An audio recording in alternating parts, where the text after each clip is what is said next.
डुमरी विधानसभा उपचुनाव की प्रशासनिक तैयारियां पूरी। कड़ी सुरक्षा के बीच कल सवेरे 7 बजे से शाम 5 बजे तक डाले जाएंगे वोट।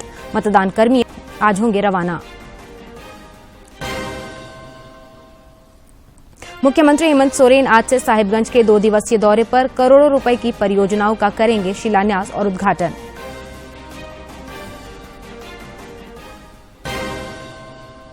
अवैध खनन मामले में साहिबगंज के पुलिस उपाधीक्षक राजेंद्र दुबे को आज ईडी के समक्ष होना है पेश। ईडी ने हाजिर होने के लिए 21 अगस्त को जारी किया था समन। और राजधानी रांची समेत राज्य के कई इलाकों में आज सवेरे से रुक रुक कर हो रही है बारिश। अगले 5 दिनों तक हल्के से मध्यम दर्जे की बारिश की संभावना। येलो अलर्ट जारी।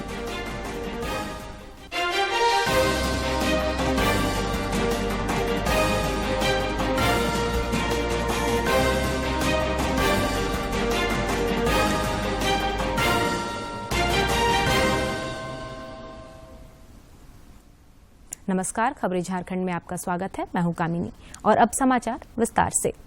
ब्रिटेन के एक अखबार ने प्रधानमंत्री नरेंद्र मोदी की जमकर तारीफ की है। अखबार ने लिखा है कि प्रधानमंत्री नरेंद्र मोदी की अगुवाई में भारत में रॉकेट की रफ्तार में विकास हो रहा है।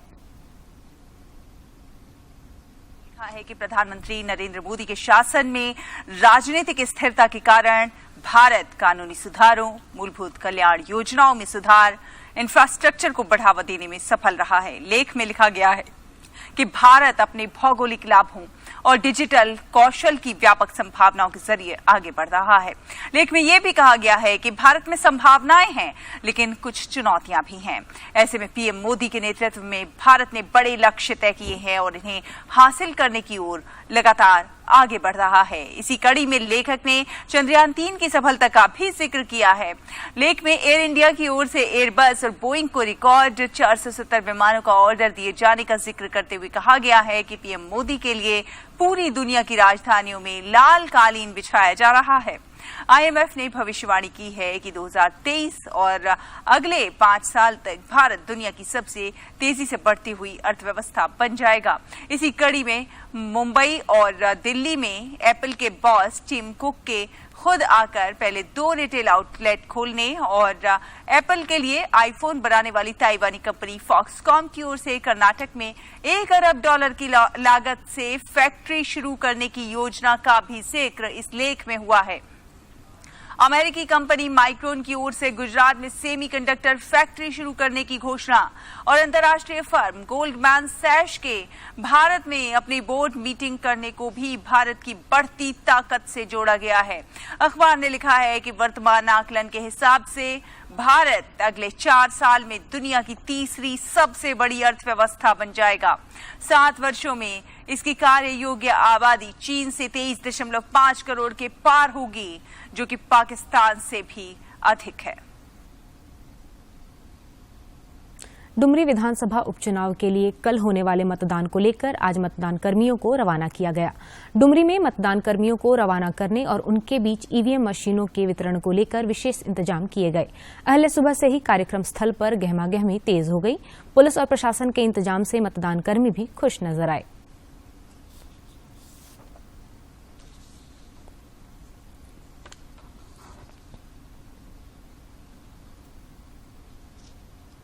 इससे पहले डुमरी विधानसभा उपचुनाव की तैयारियों को लेकर किए गए इंतजामों की जानकारी जिले के उपायुक्त सह जिला निर्वाचन पदाधिकारी और पुलिस अधीक्षक ने दी।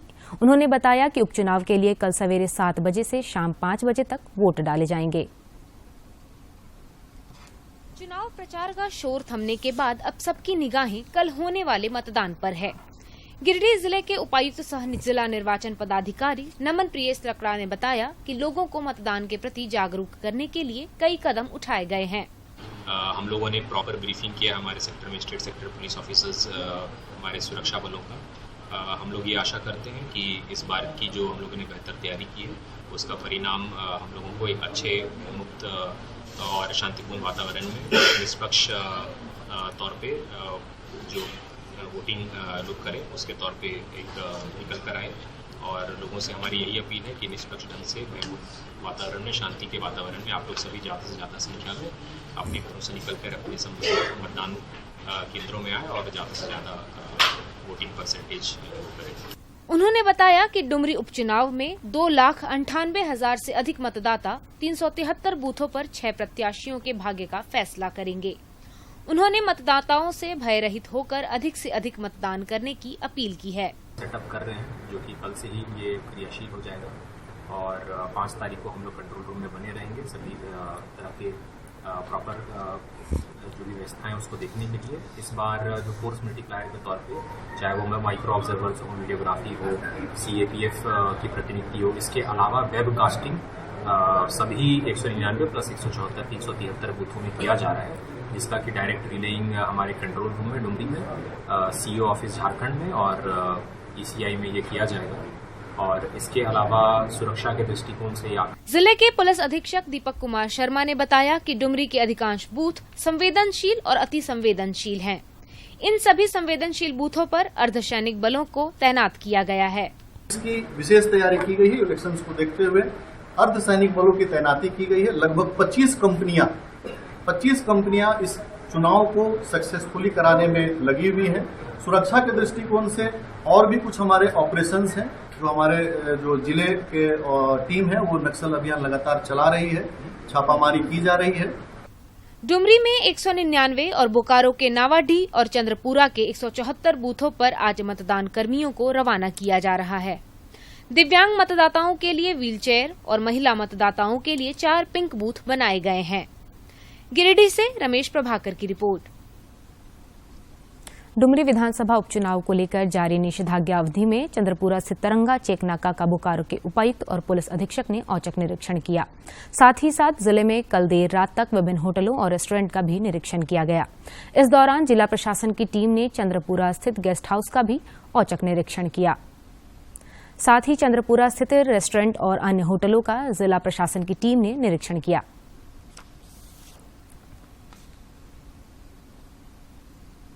मुख्यमंत्री हेमंत सोरेन आज से साहिबगंज के 2 दिवसीय दौरे पर रहेंगे। मुख्यमंत्री आज दोपहर 3:30 बजे अपने विधानसभा क्षेत्र बरहेट के सिमल ढाब स्थित मैदान के मुख्य कार्यक्रम में शामिल होंगे और विभिन्न योजनाओं का शिलान्यास और लोकार्पण करेंगे।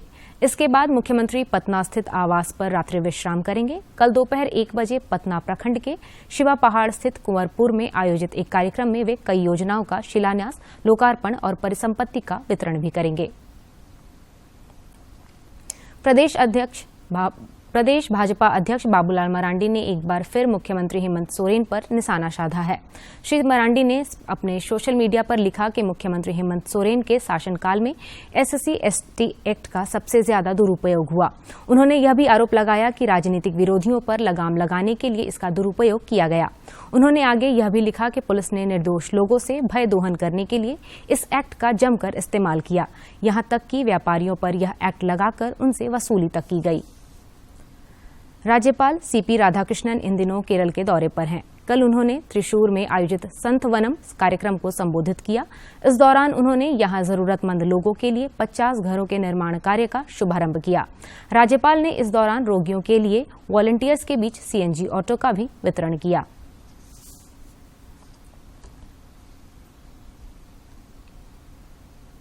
दिल्ली में भारत की अध्यक्षता में होने वाली G20 की तैयारियों पूरी कर ली गई है।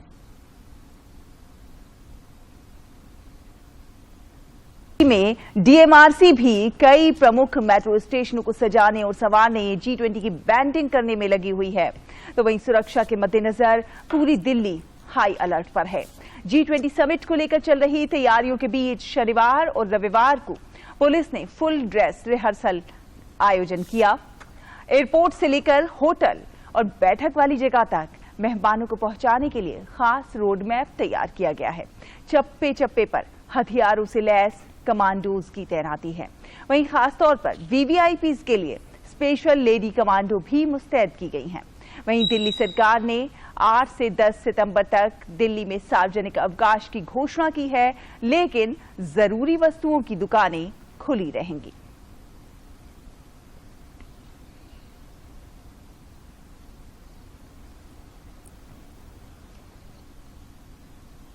संताल परगना में करीब 1000 करोड़ रुपए के अवैध खनन मामले में ईडी आज साहिबगंज के पुलिस उपाधीक्षक राजेंद्र दुबे को रांची स्थित कार्यालय में हाजिर होने को कहा है। इससे पूर्व ईडी ने 21 अगस्त को डीएसपी राजेंद्र दुबे को समन भेजकर 4 सितंबर को ईडी ऑफिस में हाजिर होने को कहा था। राजेंद्र दुबे वर्तमान में साहिबगंज के डीएसपी के पद पर पदस्थापित हैं। खूंटी व्यवहार न्यायालय के प्रधान जिला एवं सत्र न्यायाधीश न्यायमूर्ति सत्यप्रकाश ने कहा है कि न्यायालयों में लंबित मामलों के निराकरण के लिए न्यायालय तत्परता से जुटा हुआ है। उन्होंने खूंटी व्यवहार न्यायालय की जानकारी साझा करते हुए कहा कि यहां करीब 4500 केस लंबित हैं, जिसमें से 1000 केस सिविल लिटिगेशंस और क्रिमिनल मामले से जुड़े करीब 3500 मामले लंबित हैं। उन्होंने कहा कि समय पर गवाही न होना और आरोपी के फरार हो जाने से लंबित मामलों की संख्या बढ़ रही है। जो 6 थाने हैं, 6-7 थाने, वो मिला करके 1500 केसेस हैं। वो एक तरह से बहुत ज्यादा केसेस नहीं है अगर देखा जाए यहाँ के हाँ ये है कि यहाँ सेशन ट्राइब्यूनल केसेस ज्यादा है। उसके पीछे कारण है सेशन ट्राइब्यूनल केसेस में कोई न कोई एक आध सेक्शन ऐसे लगे रहते हैं जो कि सेशन ट्राइब्यूनल रहते हैं। रांची के सांसद संजय सेठ ने कल रांची रेलवे स्टेशन के पुनर्विकास कार्यों की समीक्षा की। इस दौरान एजेंसी ने कार्य को लेकर सांसद को विस्तृत जानकारी दी। साथ ही साथ यह भी कहा कि मई 2025 तक रांची रेलवे स्टेशन के पुनर्विकास का कार्य पूरा हो जाएगा। इस दौरान श्री सेठ ने एजेंसी से स्टेशन पर मल्टी लेवल पार्किंग की व्यवस्था करने का निर्देश दिया। समीक्षा बैठक के दौरान विधायक CP Singh, DRM, senior DCM समेत अन्य लोग मौजूद थे। विश्व हिंदू परिषद के रांची इकाई की कल बैठक हुई। कार्यक्रम की शुरुआत परिचय के साथ हुई और उसके बाद बैठक के प्रथम सत्र में सभी जिला मंत्रियों ने अपने क्षेत्रों के कार्यों की जानकारी दी। इस दौरान विश्व हिंदू परिषद के केंद्रीय सहमंत्री और प्रचार प्रसार विभाग के केंद्रीय सह प्रमुख सचिंद्र सिन्हा ने कहा कि हम जितना सोचते हैं, समाज हमसे आगे सोचता है। एक समय था जब हॉल बड़ी और संख्या छोटी होती थी, पर अब स्थिति विपरीत है। देश भर में हिंदुओं का जबरदस्त जागरण हुआ है, बस हमें उन्हें समेटने की आवश्यकता है। समाचारों का सिलसिला जारी रहेगा, लेकिन इस विराम के बाद।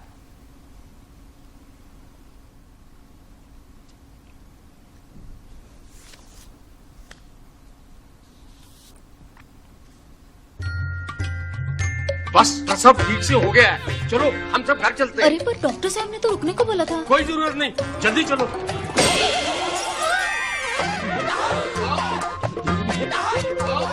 देखा, गड़बड़ होने पर अस्पताल में तुरंत इलाज हो जाता है। प्रसव के बाद का 48 घंटा माँ और बच्चे के लिए सबसे जरूरी है। इसीलिए यहाँ 2 रात रुकना जरूरी है। माँ और बच्चे की जान को लेके चांस क्यों लेना? चांस क्यों लेना है, चांस क्यों लेना।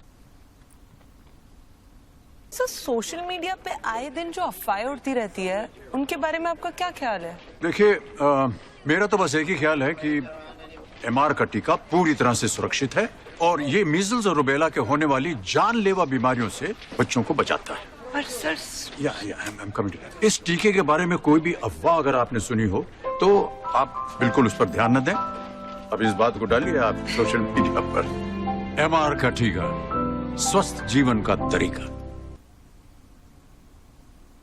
सुनो जी, अब तो मुन्ना स्कूल जाने लगा है, अब दूसरा बच्चा।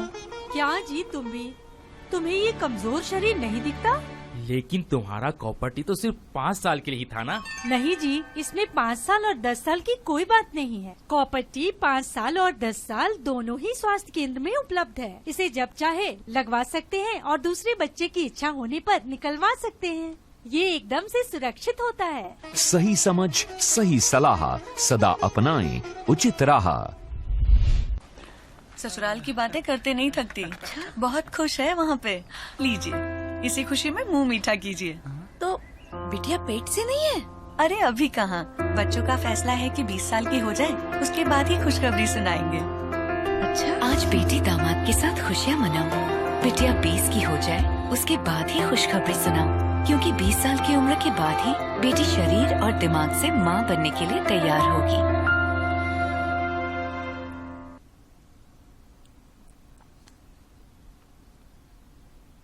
महिलाओं और युवतियों को आत्मनिर्भर और सशक्त बनाने के लिए कोडरमा में अचार, पापड़ और अगरबत्ती बनाने की ट्रेनिंग दी जा रही है। ट्रेनिंग के बाद महिलाओं के द्वारा तैयार उत्पादों के लिए बाजार भी उपलब्ध कराया जाएगा।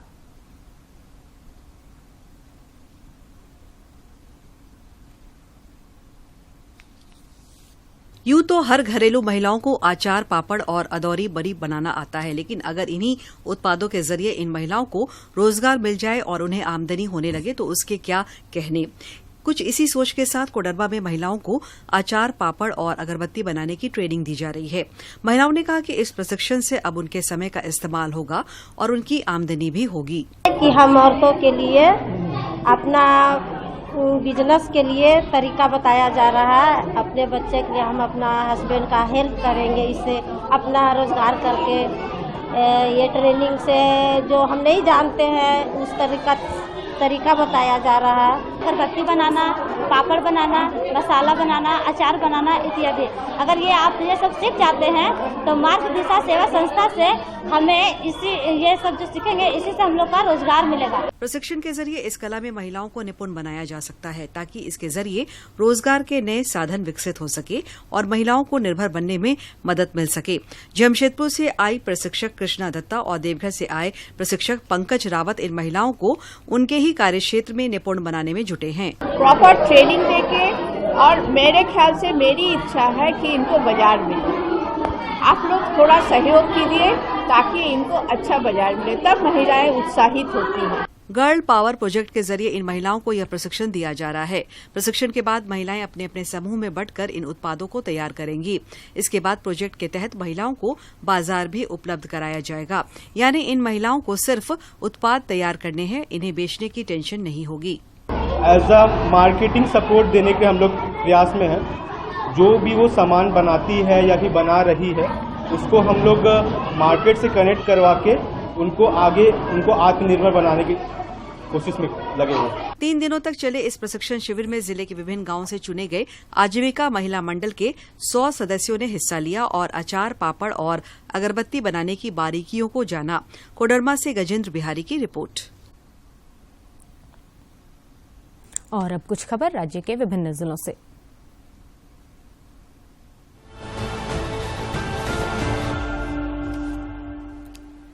रांची व्यवहार न्यायालय के न्यायायुक्त अरुण कुमार राय ने बिरसा मुंडा केंद्रीय कारा होटवार और रिमांड होम डुमरदग्गा का निरीक्षण किया।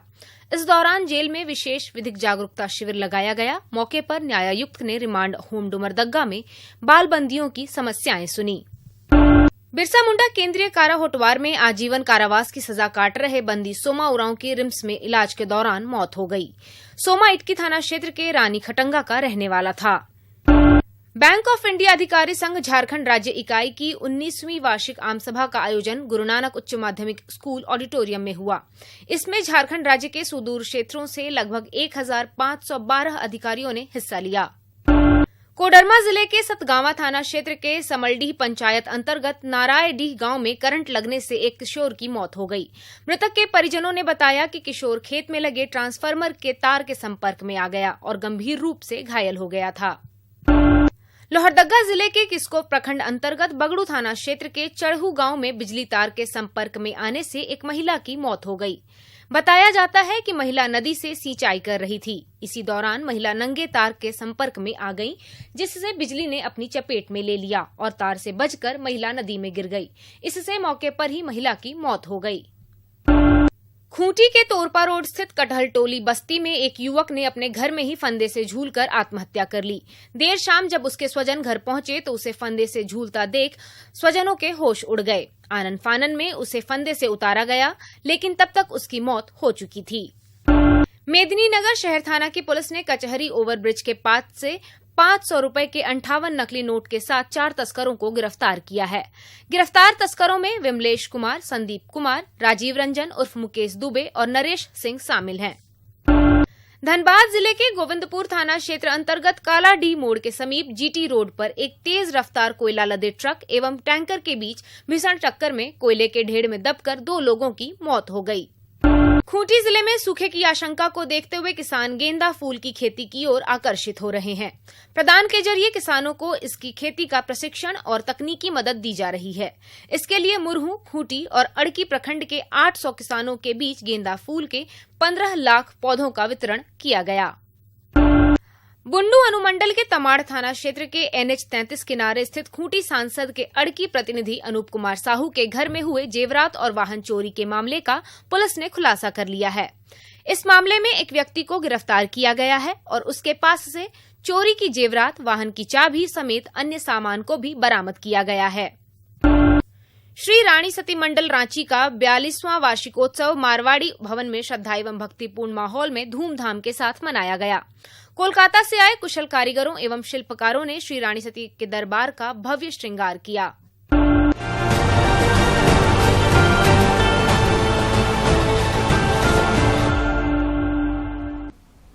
और अब जानते हैं मौसम का हाल। राजधानी रांची समेत राज्य के कई इलाकों में आज सवेरे से रुक रुक कर बारिश हो रही है। इससे लोगों को गर्मी में कुछ राहत मिली है। मौसम विज्ञान केंद्र रांची के वैज्ञानिकों ने बताया है कि आगामी 9 सितंबर तक यही हालात बने रह सकते हैं। आज से 7 सितंबर तक कुछ क्षेत्रों में आंधी और वज्रपात की भी आशंका है, जिसे लेकर येलो अलर्ट जारी किया गया है।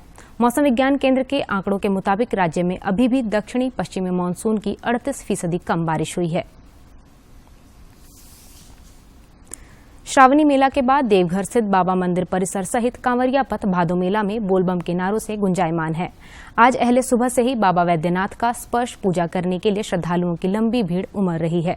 भादो मेला में बाबाधाम आने वाले श्रद्धालुओं को सुगमता पूर्वक और सुरक्षात्मक तरीके से जलार्पण कराने को लेकर जिला प्रशासन की ओर से पुख्ता इंतजाम किया गया है।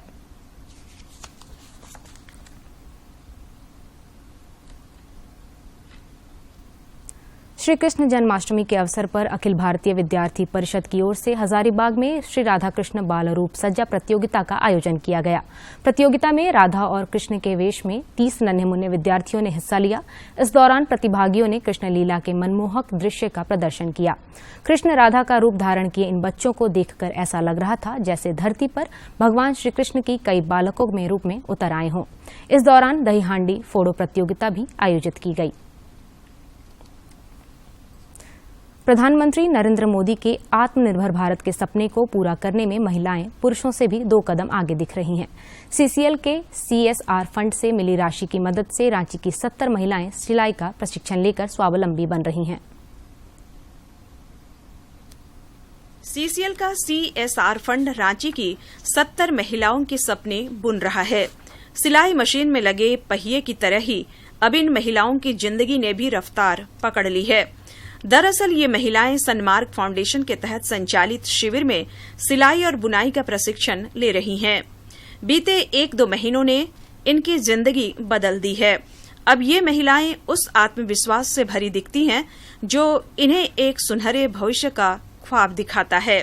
मतलब अपना खर्च निकाल लेंगे, बच्चा सबका भी मतलब कुछ जरूरी सामान मतलब खरीद सकते हैं हम लोग, हस्बैंड का भी कुछ हेल्प कर सकते हैं। और हम लोग को बहुत अच्छा सा सीखने के लिए ड्रेस मिला है और 2 पैसा कमाने से बहुत अच्छा लग रहा है। पुरुष के साथ कदम मिलाकर चलने में ही अच्छा है और जो हमारा बच्चा लोग है वो लोग को भी हम अच्छा शिक्षित कर सकते हैं। इन महिलाओं को प्रशिक्षण दे रहे रेणु पाल कहती हैं कि कल तक जो महिलाएं सुई पिरोना भी नहीं जानती थी, उनके हाथों आकर्षक परिधान बनता देख दिल को बहुत सुकून मिलता है। जो हम बोलते हैं वो अच्छे से फ्लो भी करती है ये लोग, तो मतलब हमको बहुत अच्छा लगता है जब हम कुछ सिखाते हैं तो उसको बहुत अच्छे से ये लोग उतारती हैं।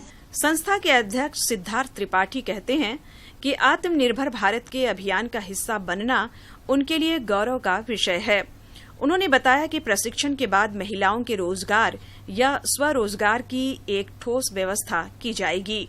देख सकते हैं सुंदर सुंदर ड्रेसेस यहाँ पे बन रही हैं। इसका मार्केटिंग भी हम लोग संभाल रहे हैं और ये मार्केटिंग भी ये सेंटर चलते रहेगा। इट मीन्स की महिलाएं प्रोडक्शन करेंगी और प्रोडक्शन के बाद मार्केटिंग हम लोग करेंगे जिससे कि ये लोग यहाँ जुड़ी रहे और आर्थिक इनकम इनका हो सके और ये आत्मनिर्भर बन के मोदी जी के सपना को साकार कर सके।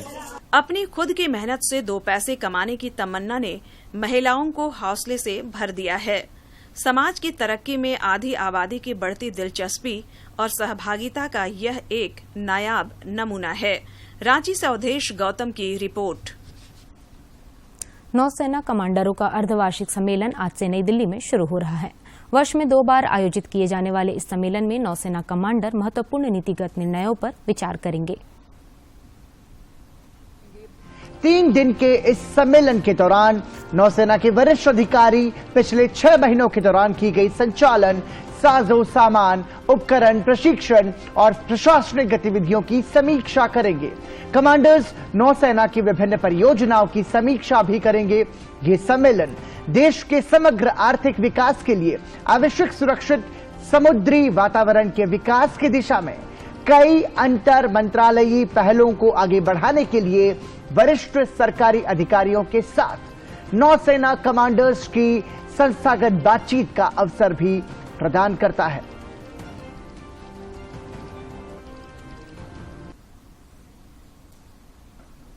और अब नजर डालते हैं कारोबार जगत की महत्वपूर्ण खबरों पर।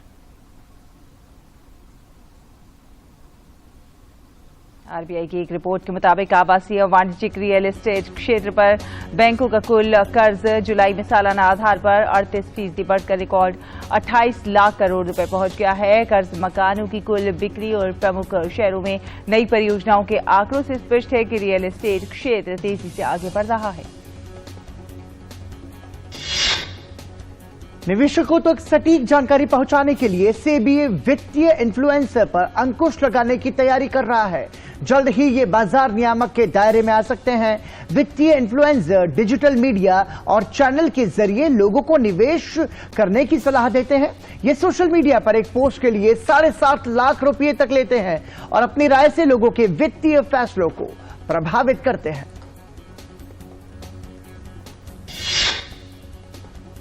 सोना निवेश एक ऐसा विकल्प है जो बाजार की अनिश्चितताओं, उच्च महंगाई और ब्याज दरें बढ़ने के दौर में हमेशा सुरक्षा देता है। वैश्विक स्तर पर बने हालात और देश में शुरू होने वाले त्योहारी सीजन को देखते हुए ये सोने में निवेश का अच्छा मौका है, क्योंकि दिवाली तक घरेलू बाजार में सोना 65,000 के स्तर पर पहुंच सकता है। वहीं अंतर्राष्ट्रीय बाजार में इसके $2,150 प्रति औंस पर पहुंचने का अनुमान है। उभरती अर्थव्यवस्थाओं की समूह ब्रिक्स में जनवरी 2024 से 6 देशों के जुड़ने से वैश्विक जीडीपी में समूह की हिस्सेदारी मौजूदा 26% से बढ़कर 30% हो जाएगी। साथ ही समूह का वैश्विक आबादी में हिस्सा 46% के स्तर पर पहुंच जाएगा। एसबीआई रिसर्च के विश्लेषण के मुताबिक 5 सदस्यीय ब्रिक्स ब्राजील, रूस, भारत, चीन और दक्षिण अफ्रीका से जुड़ने जा रहे 6 देशों अर्जेंटीना, इथियोपिया, मिस्र, ईरान, सऊदी अरब और संयुक्त अरब अमीरात हैं। और इस समूह की जीडीपी में इनकी जो हिस्सेदारी है वो सिर्फ 11% होगी। इसमें भी सर्वाधिक 4% हिस्सा सऊदी अरब का। ताइक्वांडो फेडरेशन ऑफ इंडिया और झारखंड ताइक्वांडो एसोसिएशन के तत्वाधान में रांची के मेगा स्पोर्ट्स कॉम्प्लेक्स स्थित हरिवंश टाना भगत इंडोर स्टेडियम में आयोजित 14वीं राष्ट्रीय ओपन नेशनल ताइक्वांडो प्रतियोगिता सह द्वितीय भगवान बिरसा मुंडा ट्रॉफी के दूसरे दिन कल मेजबान झारखंड का दबदबा रहा। झारखंड 39 स्वर्ण के साथ पहले स्थान, सिक्किम 10 स्वर्ण के साथ दूसरे और आंध्र प्रदेश 8 स्वर्ण के साथ तीसरे स्थान पर रहा। विजेता खिलाड़ियों के बीच रांची के सांसद संजय सेठ ने पुरस्कार वितरण किया।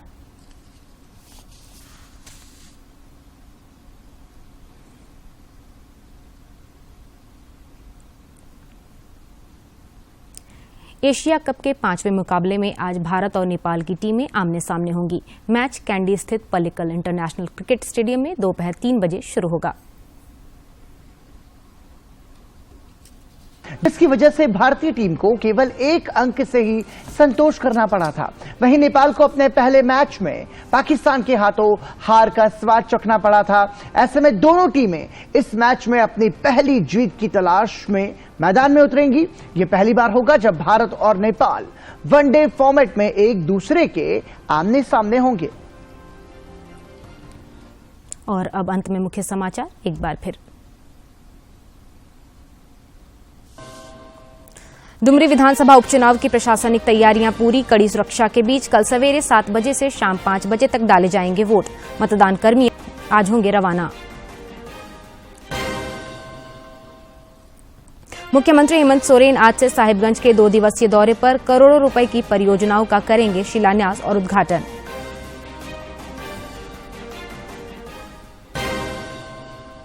अवैध खनन मामले में साहिबगंज के पुलिस उपाधीक्षक राजेंद्र दुबे को आज ईडी के समक्ष होना है पेश। ईडी ने हाजिर होने के लिए 21 अगस्त को जारी किया था समन।